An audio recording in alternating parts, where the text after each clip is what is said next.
പ്രധാനപ്പെട്ട വാർത്തയിലേക്കാണ്. ഇടുക്കി മൂന്നാർ ടൗണിന് സമീപത്ത് കാട്ടാനക്കൂട്ടം ഇറങ്ങി. കൊച്ചി ധനുഷ്കോടി ദേശീയപാതയിൽ ദേവികുളം റോഡിൽ ബൊട്ടാണിക്കൽ ഗാർഡന് സമീപമാണ് കാട്ടാനക്കൂട്ടം റോഡ് മുറിച്ച് കടന്ന തേയിലത്തോട്ടത്തിലേക്ക് പോയത്.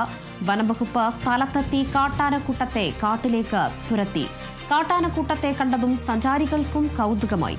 വേനൽ കടുത്തതോടെ കാട്ടാനക്കൂട്ടത്തിന്റെ പകൽ സാന്നിധ്യവും വനം വകുപ്പിന് തലവേദനയാകുന്നുണ്ട്. ആദ്യം നമ്മൾ ആ ദൃശ്യങ്ങളിലേക്ക് കടക്കാം.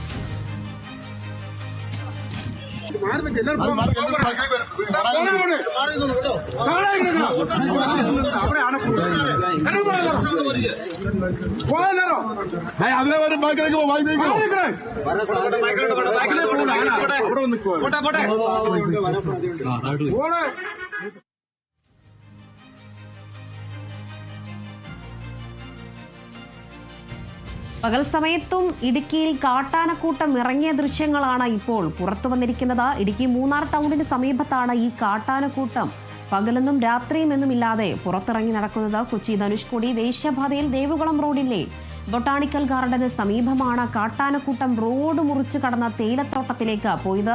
ബൊട്ടാണിക്കൽ ഗാർഡനാണ് ഒരുപാട് വിനോദസഞ്ചാരികൾ എത്തുന്ന ഒരു സമയം കൂടിയാണ്. വനംവകുപ്പ് സ്ഥലത്തെത്തി കാട്ടാനക്കൂട്ടത്തെ കാട്ടിലേക്ക് തുരത്തിയിട്ടുണ്ട്. കാട്ടാനക്കൂട്ടത്തെ കണ്ടതും സഞ്ചാരികൾക്കും കൗതുകമായി.